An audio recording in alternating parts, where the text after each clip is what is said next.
Hi, Kelly. How are you? I am good. I'm glad we got the memo to wear red for writing. Well, we're going today to be very excited about talking about not only our book, but also about giving you tips on how you too might write a book. And I've noticed that there's quite a few people here who have a book inside them. It might be just lurking, you might have started writing it, or you might even be close to finishing the first draft. But wherever you are, the tips that we're going to offer you today should be very helpful. One of the tips I need to know is how to put my screen up. So I'm going to have to go from paper. Okay.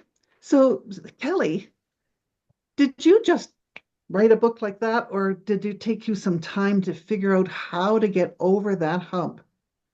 I waited 25 years and I did nothing because I got so many rejections when I sent my submissions out there. So I just gave up. And then in 2019, I was accepted into a writing program for BIPOC writers. And only because of my Toastmaster experience, I managed to convince them that I was a writer. And they believed me, and I was in the program for 4 months with a wonderful mentor, Aretha Van Herk. And this is the baby that I gave birth to in 100 days. What I couldn't do in 25 years happened like a miracle. What about you, Darlene? Well, I'm not quite as fast as you because I've been wanting to write a book since I was 6. I'm now a little older, and I had never done it. But what got me over the hump was finally understanding that my speeches that I gave had value, and people were saying that they actually used them to make decisions, to change lives, to think differently. One of my friends, Nandini, who is here today, said to me, Darlene, if you're going to write a book, why don't you write about your speeches? I never thought of that. And this was something I knew something about. This was something that I believed in.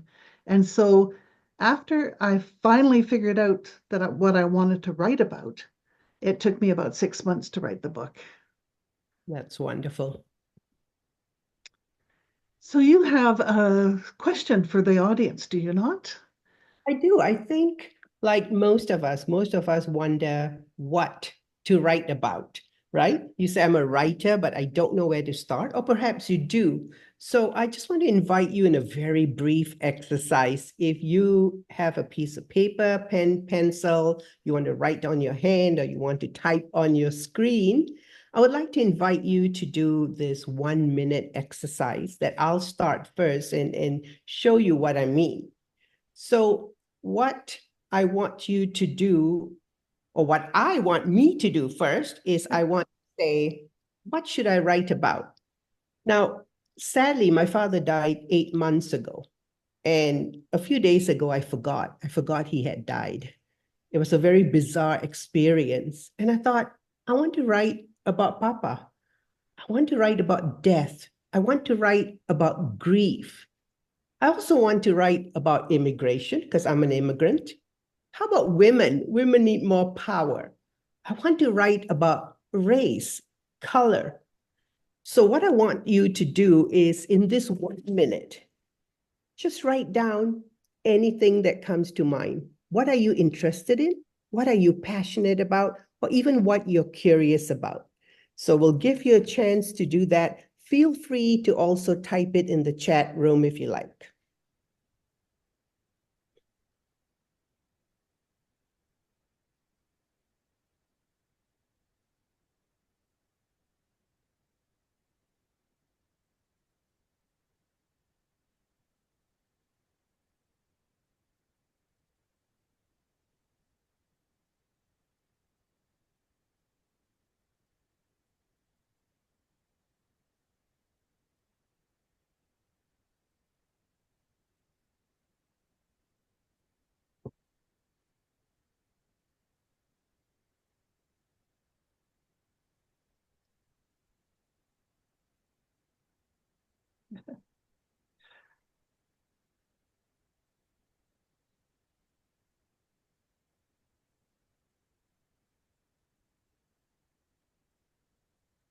Keep those ideas coming. There's no wrong answer.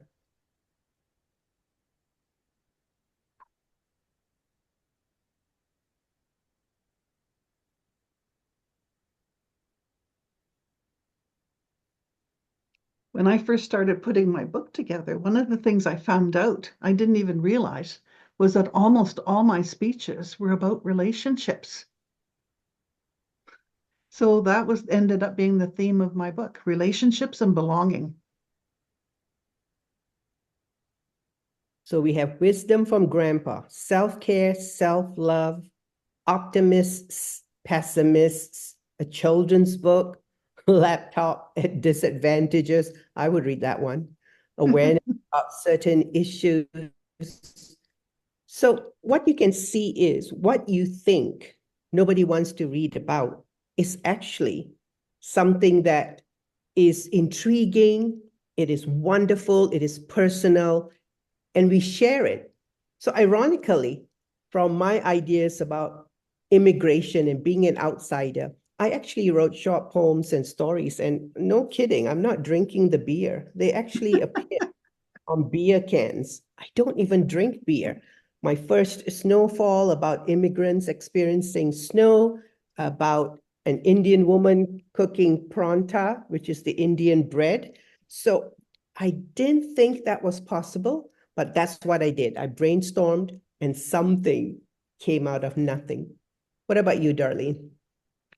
Well, Callie, I have never written a poem until you challenged me to do it. And I have two poems, two original poems in my book. I was just shocked that I was able to do that. Now, I That's have no idea whether they're good poems or not, but they are heartfelt poems. And I think that's something that we all can find out is if we actually try it, if we actually start doing something about our writing instead of just thinking about it, we might actually find out there's a hidden talent inside us that we never knew we had. correct. One of the things that we found out as we were talking, Kelly, was that there are a number of common stumbling blocks that stop people from writing. And there are many, but we're going to talk about 7 stumbling blocks today and how to overcome them. And the first one that we talked about was that the people don't have a clear purpose. Do you want to talk about that? Right, I agree. So I put my topics down. Now, what do I do about it? So, why do you want to write the book? Who is your audience? What do they need? What gift do you offer them that will touch their hearts and minds? And I think when you write, don't worry too much about these questions. They'll become clearer. I've written poems, creative nonfiction, fiction. I want to write a play. I've done speeches. I want to do it all.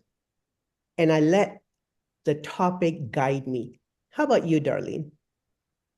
Well, I think one of the things that helped me a lot was when somebody said to me, "Why do you want to write this book?" And I said, "I want to write a book. I want to write a book." But why? Why do you want to write it?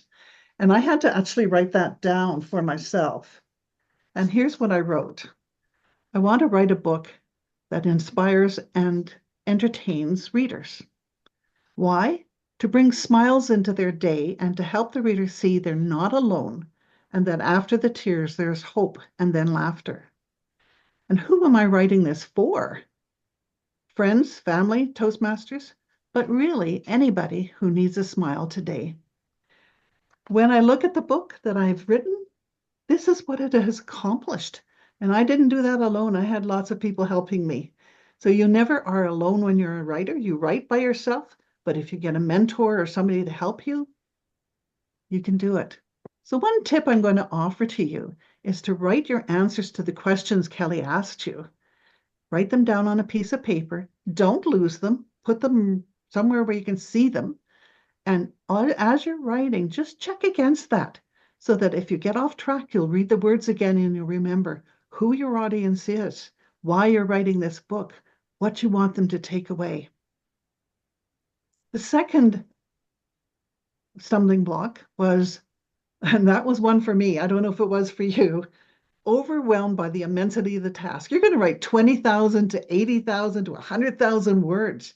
How do you get started? And it's just huge. So, what do you think you have to do there, Kelly? I think it depends. Yesterday, I spent the whole day from 10 in the morning till 10 at night trying to write something, but I managed to watch Netflix, go on Marketplace, buy things I did not need. So I know the art of procrastination, and perhaps I should write a book about that.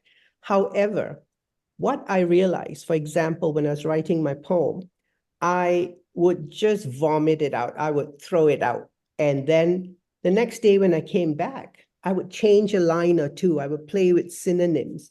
And by the fourth, fifth, sixth, seventh day, I actually saw a poem that I didn't see in my head to begin with. So work on small chunks of writing rather than write the whole book, right? Darlene, how about you? Like Tammy said in the chat, 1,667 words will get you 50,000 words. But I started with 15 minutes because I just found it really overwhelming. And I thought, I can't write, I can't write. Started with 15 minutes. Well, I got so intrigued by writing the 15 minutes. I ended up writing half an hour and then an hour. Then my husband says, hey, it's lunchtime. Well, you've been here for 4 hours. I didn't even know because I was writing. So if you write consistently, and it really is up to your budget and your time, but if you write consistently, you will find the book will evolve. So I would say schedule just at least 15 minutes every day for a week and just see what happens. And I think that will help you.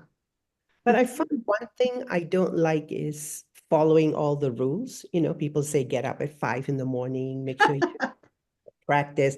I couldn't do any of that because I was still asleep at 5, 6, 7 in the morning. I'm a night person. So I think find the schedule that works for you, find the chunks that work for you. And I have to write, I'm thinking of actually starting to just record my voice on my phone or buying something or getting Dragon so that I will start writing instead of saying I don't have time. Right, Darlene? I think that's a great idea. For me, it was 5 in the morning, but some people like to write at midnight and some people like to write on weekends. For me, because I'm retired, I get to write during the day during the week, and weekends are for family. The third one is caught in an endless loop of editing. I'm going to admit to that one. I was one point I had 2 paragraphs that I kept writing for like 5 days. I kept editing and editing and editing and never got anywhere. When I stopped, when my mentor told me, stop editing, just write, I was writing much faster. What about you, Kelly? I'm the opposite. I don't like editing. Once I've written it, it's a masterpiece, right? Of course, the answer is no, and that's why I never got published. So, what I myself teach my university students in the class I teach, Writing for Academic Success, I trick them into writing an essay for 1 hour. I told them they didn't have to worry about anything. It was subjects like, do you think beauty pageants are a good or bad idea? Then for the next 7 classes, I'm going to help them to edit 1 point at a time. And by the end, they are going to see their masterpiece. So I need to take my own advice, Darlene. Oh, that sounds like a great idea. So our tip for you is to don't edit when you're do your first draft. Just keep writing. Just keep writing, and some of it will go into the basket later on, and some of it will be developed into the best writing you've ever done. The fourth is the imposter syndrome. I'm sure, Kelly, you've never had that problem, have you? Every single day. Yesterday, I went to the introduction of the new writer of residence at the University of Calgary. They were all writers. They looked very busy and famous. And I sat in the corner going, why am I here? But I left inspired. And I thought, if they wrote that, maybe I can do something like that. So that imposter syndrome never leaves. And I think that it is something that you slowly just adjust and you say, it's okay. I am good enough. We all cannot win awards. Not all our books are going to be made into movies. And Harry Potter, made a lot of money for someone, but that's not me yet, and that's okay. So I think that if you just believe in yourself, join a writing group, find a mentor, someone who believes in you and listens to your story, I think that's the best syndrome. It's the syndrome of self-belief. What about you, Darlene? One of my friends, a lady in Kelowna, said to me one time, why don't you believe that your words matter? Because you're an award-winning Toastmaster and you don't win awards by doing speeches that don't matter. So why don't you believe it? So I wrote it down and I said, I believe my words matter. I put it on a sticky and I put it at the top of my computer. So every time I fell victim to the imposter syndrome, I could look at that and say, hey, wait a minute. I believe my words matter. And they do. My mentor was Aretha Van Herk when I was in the program. It's because of her that I wrote my book in 100 days, because she said to me, I want you to send me 15 pages every 2 weeks. And after I fainted and fell off the chair, I was so motivated and frightened and determined that I was not going to disappoint her. So I actually wrote the book and handed everything in. Until today, she takes me out for lunch, she buys me gifts, and she says, you are a wonderful writer. And when I hear those words, they're slowly getting into me. And I think, if Aretha thinks so, there is hope for me. So that's why it's wonderful to have someone who believes in you. Fear of rejection is something that we all face. And I'm going to give a simple answer to this one, Kelly. Rejection's a fact of life. Whether you're going to go through traditional publishing or you're going to self-publish, there will be times when people say, oh, I don't like that. And you just have to live with it. And what you have to do, I think, is to decide when the feedback comes to you, decide what is useful to you and what is not. And then use what is good and put the rest away until you're ready to think about it again. The sixth one is not using the five senses. Now, you were talking about that the other day about how it's important to bring your book to life. It's important to make the characters live. But how do you do that, Kelly? I think after you write your draft, and you can have as many drafts as you need, you will find that you need more information. So I was looking through my book, Letters to Singapore, and on page 99, one of the characters, the mother, writes to the protagonist, Simran, and she's trying to tell her daughter to learn how to cook. And I thought, why don't I just put the recipe in? Now, bear in mind, I cannot cook, so please do not knock on my door because there will be no food. But I remembered what my mother said. Cut the onions, put the potatoes, fry it. And I actually remembered her story and put it in. And one of the readers actually wrote to me and said, I followed the recipe and I have great aloo gobi. So that was another situation where I thought, use the five senses, and that it really, really helped. I remember when I was teaching creative writing for a while in Fort McMurray, and I remember the shock that the students had when I said, um, I met a dog. Now tell me what it looks like. And they went, what?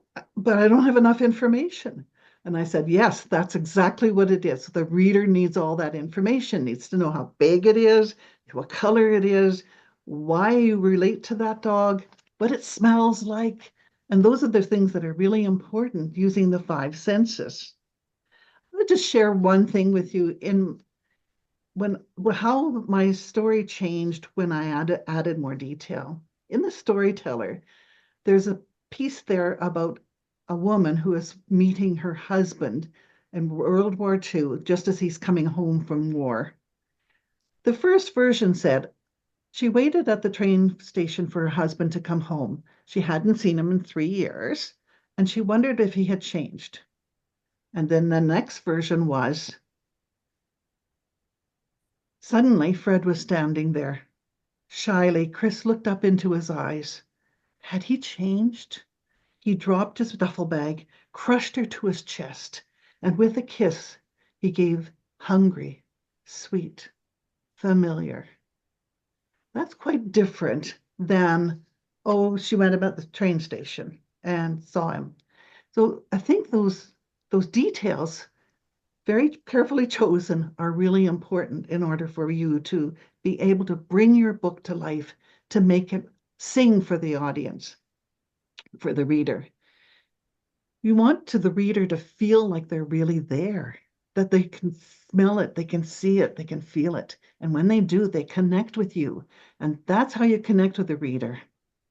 And Darlene, I think what happened to me was because, in Toastmaster speeches, we have 5 to 7 minutes. So there is no time to talk about tall, dark, and handsome and how good he looks. You just have to go through the story. So when I was writing, I forgot or I didn't take into account I could actually add more pages. And I think once you do that and notice the difference, and after you edit, start adding the 5 senses and read poetry, read Keats. He's famous for choosing just the right words.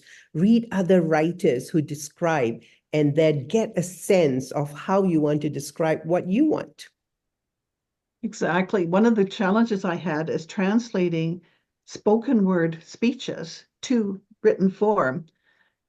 And you think about it, I do a speech, you look at my face, my facial expressions, my gestures, sparkle in my eyes, the tone of voice I use.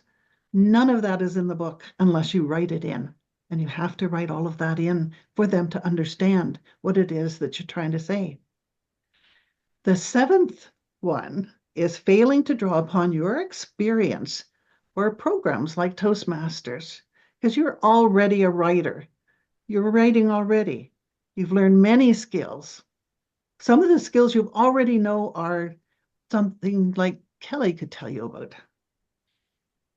Well, you learned how to write thesis statements, clear message, stories with a point, descriptive languages, power of connection, and the evaluation and feedback are your friends, right? So listen to what people have said about your speeches, listen to other people's speeches.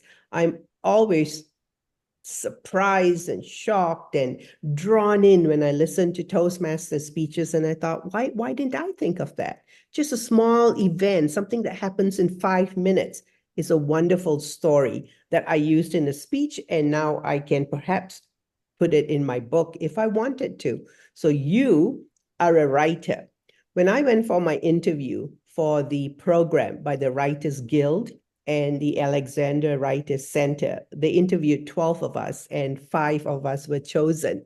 Let me tell you, I milked my Toastmasters experience to glory. They were impressed. I used my table topics. I told them I had made it to world stage. I told them about some of the stories.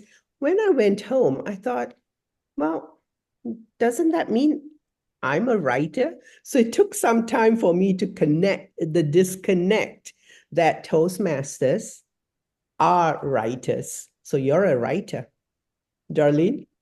Well, I know of someone who's here today, Avril, who writes about birds.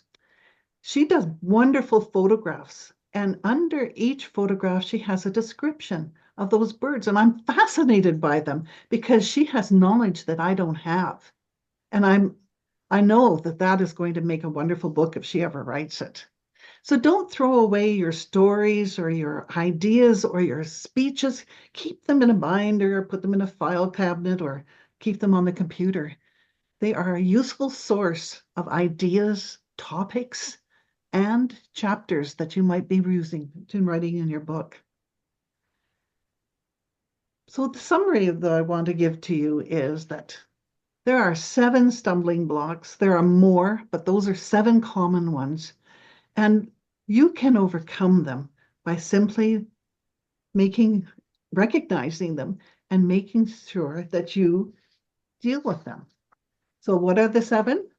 The 7 stumbling blocks are no clear purpose. Make sure you have a clear purpose. Overwhelmed by the immensity task. If you're overwhelmed by the immensity of the task, take it down into chunks. Make sure that it's small enough that you can handle it at the time that it works for you. Don't edit forever. Don't be caught in an endless loop of editing. Write first and then make that speech come, make that story come alive. Imposter syndrome. Believe in yourself. Get a mentor who believes in you. Get a friend who believes in you and make them help you get over the imposter syndrome, which actually keeps reoccurring. Fear of rejection. You're going to get rejected. It's a fact of life. So you'll just keep on trying, keep submitting, take feedback that's useful to you, discard the rest. You have a story to tell. Your words matter. If you don't use the five senses, then your story can't be alive. You have to do the touching, the feeling, the smelling, the sense of the tear on your cheek. Those things are important for the reader to be able to see what is happening. And then finally, draw on your unique experience, whether you're a, a writer or you've done work at work, you've got some experience. Draw upon them because you have like many skills already. So don't throw away your old stories. Don't throw away your old speeches. Keep them. They're useful. So we get to the first draft there, Kelly, and then what happens? You have And to find some way to edit, right? So what yeah, happens with traditional publishing? right. So let me tell you, traditional publishing is longer than an elephant giving birth. All right. It takes over 2 years, sometimes more than that. I wrote my children's book in 2022. It was supposed to be published in 2023. Then my publisher told me 2024. And today she told me it's going to be 2025. So I thought I could have 3 children by now, but not that I'm looking to have any. But it is long, it is painful. And also, to get into traditional publishing, you may need an agent or not. You must have a publishing house accept your manuscript, which could take 2 months, 3 months, 4, 5, 7 months, 1 year, and longer. If they reject, you have to start all over again. So I submitted my poetry manuscript. It took 7 months, and they told me that I was not allowed to submit it to anyone else. So luckily, today I got the deal. It has been accepted, but it's going to come out in 2026. So I can have how many children by now? 5 or 6? So traditional publishing is very long. So I'll ask Darlene to talk about self-publishing, and then we'll come back to editing. Okay. Well, for self-publishing, I entered that because number one, I don't have a lot of time to wait for the publishers. Time is getting shorter these days. I've procrastinated long enough. I thought I would self-publish, and I did not know how to do that. And so Harvey Taphorn, who had just published a book on Amazon, coached me through the idea of publishing on Amazon. Interestingly enough, you still get all the periods of self-doubt and everything, but you work through it. I couldn't have an editorial panel, so that's what Kelly's going to talk about. But for me, I needed somebody to read my book and tell me that it was worthwhile publishing, and also to give me some ideas on where I could improve it. So I'm way behind Kelly because Kelly's already been approved by the traditional publisher. So for me, that additional step was really important. So I had an editorial panel of 5 people. I chose 2 people that were going to be my potential readers, the representative of them, and I chose one person that was an experienced editor who was willing to volunteer, and a lady that I know that is extremely logical. So if I said something that didn't make sense, she would tell me.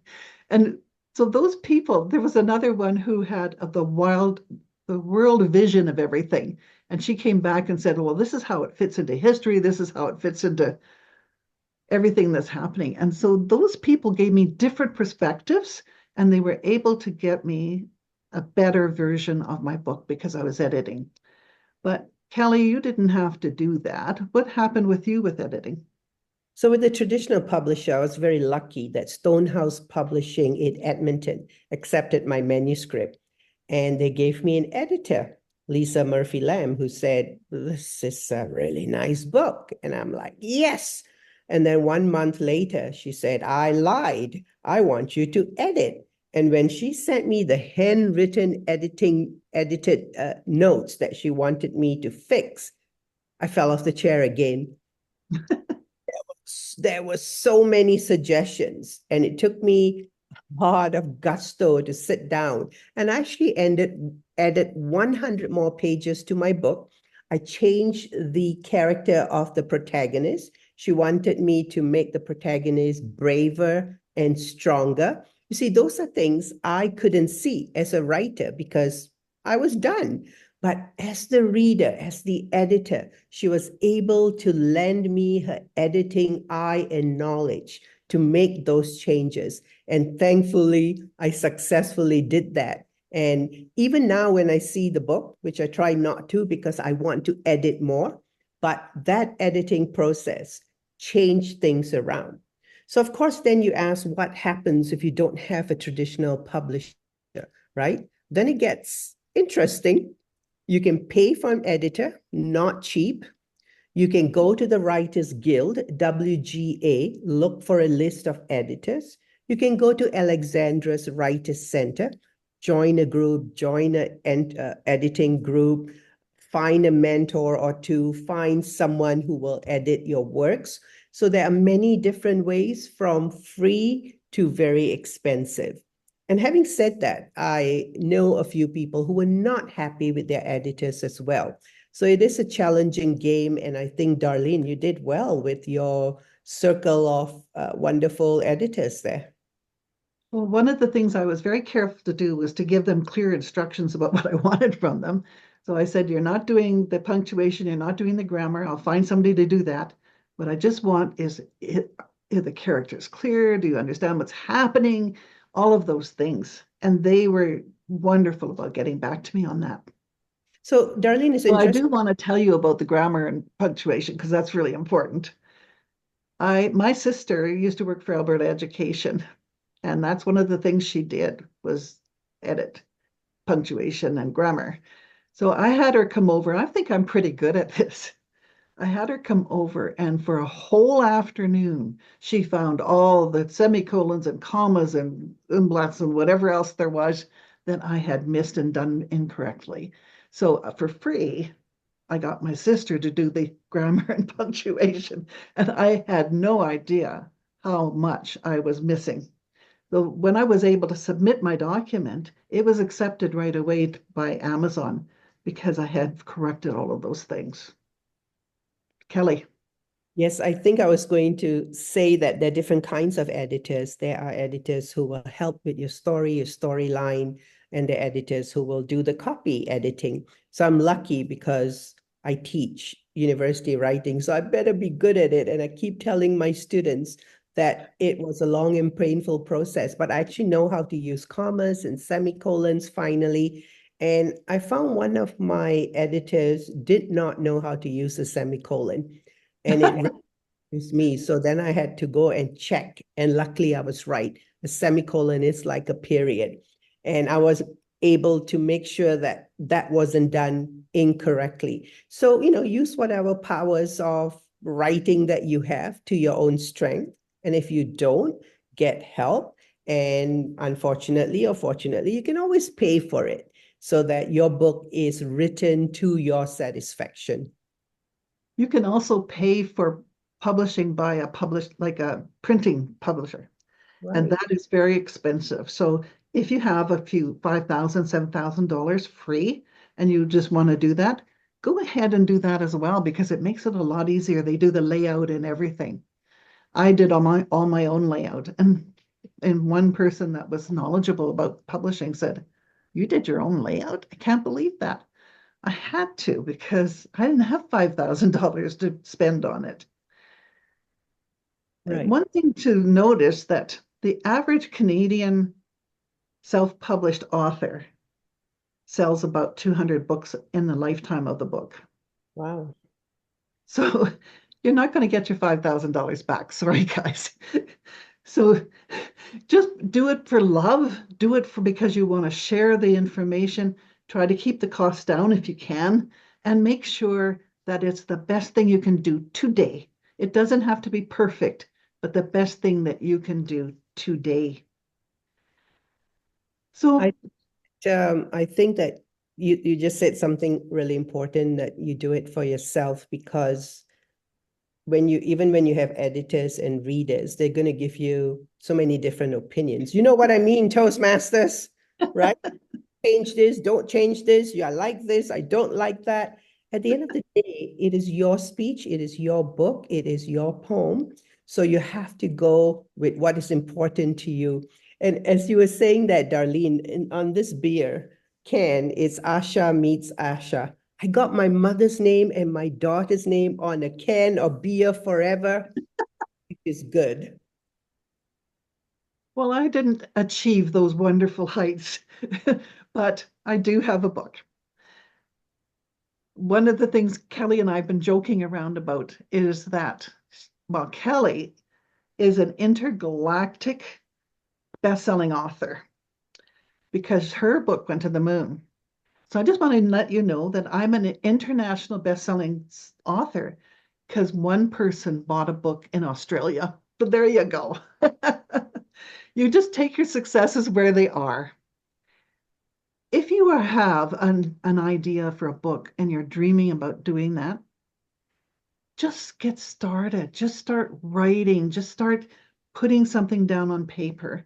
You don't have to be perfect the first time you do it. You can just lay it out.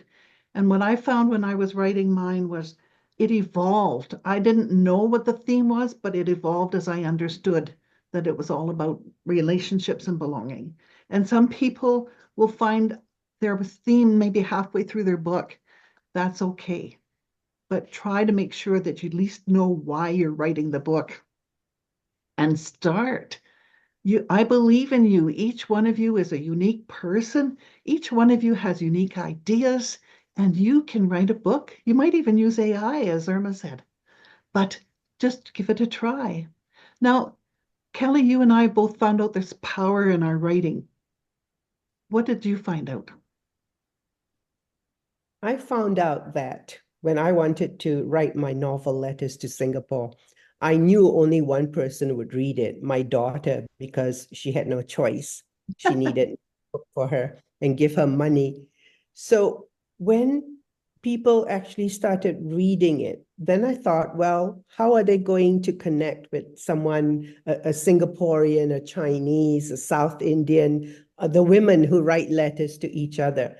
How wrong I was, because I have friends who said to me, I live in Saskatchewan, and when I came to Calgary, I found that was hard fitting in. I was an outsider. I had an Italian friend who says, reading about the mother in the novel made me think about my own mother and how difficult it was. And everybody came with something that I did not even consider or think about, because I thought, well, it's my narrow story. What can I offer? So I've learned my lesson to go, once I write the book and I give it to the universe, the readers, a meaning to it. And when they share it with me, it is a beautiful experience for me. So I'm so grateful. I found a similar experience. I wrote a story in my book, 'cause mine's a collection of stories, right? Different stories. And I wrote a story in my book about my mother-in-law called A Bumpy Ride. And it was a very, very rocky relationship. And it was meant as fun, just to show how the relationship changed over the years. And it was just meant as a fun story. And somebody came to me and said, I read your story and it helped me to change my relationship with my sister. We had not spoken for 5 years, and now we're speaking and we're good friends again. When you hear something like that, that your book had had that kind of an impact, it just really warms your heart. I had one person who was actually a coach for writing, and she said, I intended just to scan this book because, I mean, I had to scan it because she wrote it. But she said, I just could not put it down because I found myself relating to it and laughing and crying and thinking about my relationships with my mother. The one that really really moved me was a person who was a man who was a business person, and he was 55, and he was finding out he had a neurological problem. He may not ever walk again, and he was struggling with the whole idea. And he bought my book and read it, and this is what he wrote to me. Your story is a gift. It makes me realize that we're all on the same journey. The events of our life may differ, but are insignificant relative to the meaning that we give to them. Your stories reminded me you can truly live a complete, whole, and abundant life if you are open to love, gratitude, and laughter. My book is just a little fun story book, and it had power. Your book will have power as well. Whatever you're trying to do, whether it's a how-to book or a beautiful book about birds, or a book from your heart. Doesn't matter when you write something and you believe in it and you have passion for it. Somebody will out there will read it and their life will be changed because of you. If you're going to write, remember your words matter. Do you have any closing remarks there, Kelly?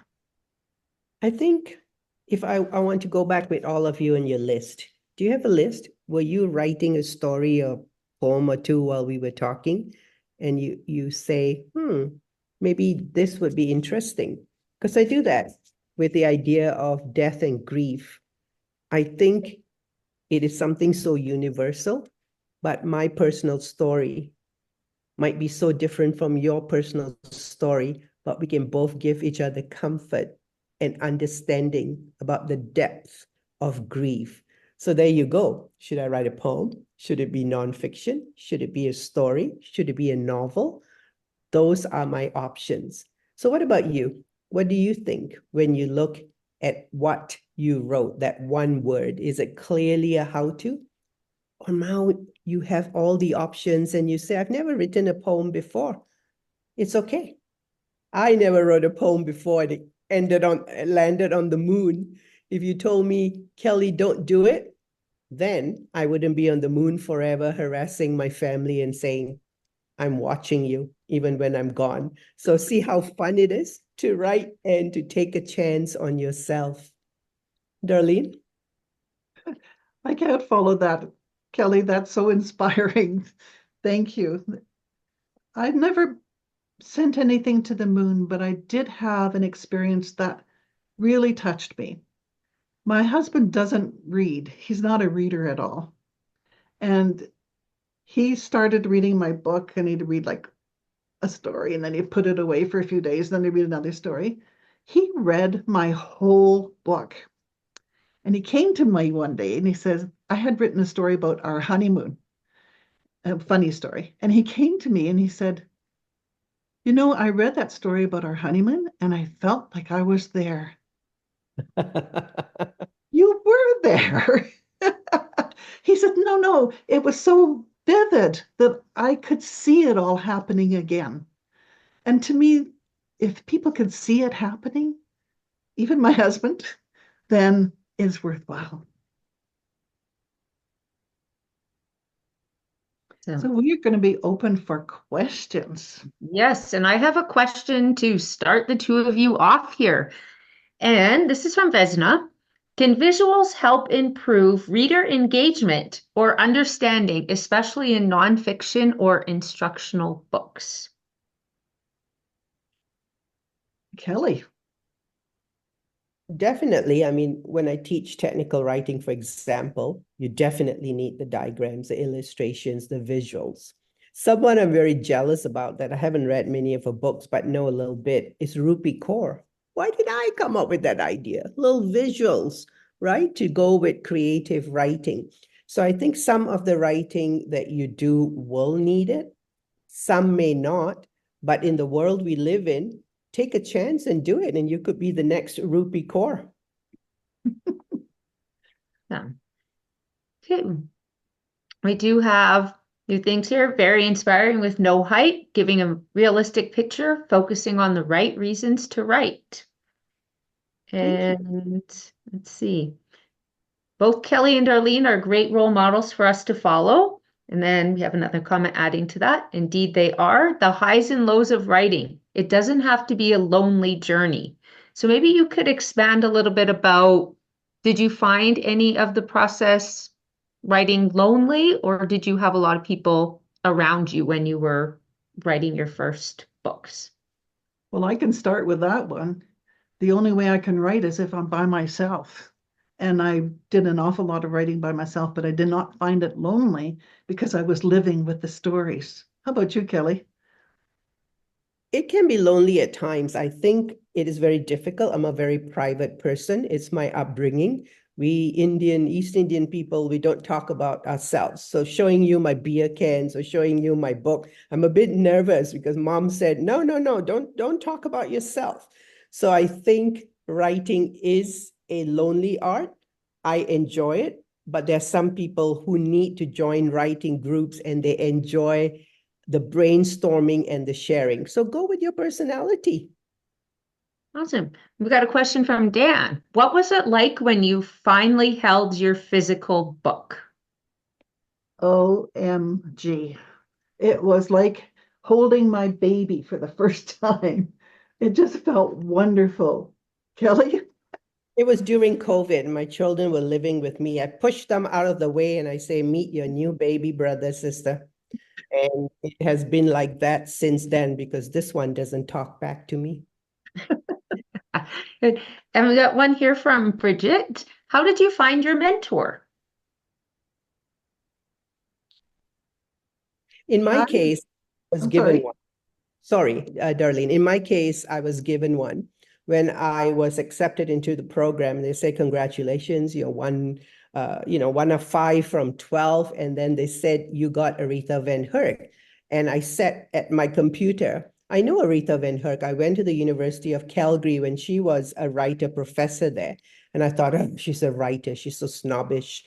So when I saw her name, I said, no, I'm not. I don't want her as my mentor. I can't write. So I sat down to write my email, and my daughter, Tegan, came back and she stood behind me and she said, what are you doing? I said, I'm writing to let them know that I will say no to Aretha as a mentor. And she said, I forbid you. I forbid you to say no to anything for the next 120 days. And I said, yes, ma'am. And it was the best advice ever. How about you, Darlene? How did you find your mentor?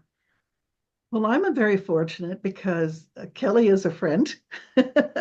And so she's been an inspiration for me. And we have a Toastmasters group of about 5 people that mentor each other. And that was extremely helpful. Excellent. Now we know Kelly has some books that are coming out in the future, but Darlene, do you have another book planned? Oh, that's a dangerous question because I've got that imposter syndrome and it's really overwhelming and I don't know if I should do it or not. Oh yeah, I'm supposed to overcome all that, aren't I? Yes, I'm working on a second book. Awesome. Well, wish you all the best in that and to read it when it comes out. And I'm not seeing any more questions in the chat. So I'd like to thank Darlene and Kelly for sharing your journeys with us. Thank you for your Friday nights to give us some tips and encouragement on overcoming the barriers for writing. And hopefully, maybe some of you in the audience tonight will be published authors in the future. And I will turn it back over to our host, Vesna Ivkovic, to wrap up the evening. Over to you, Vesna.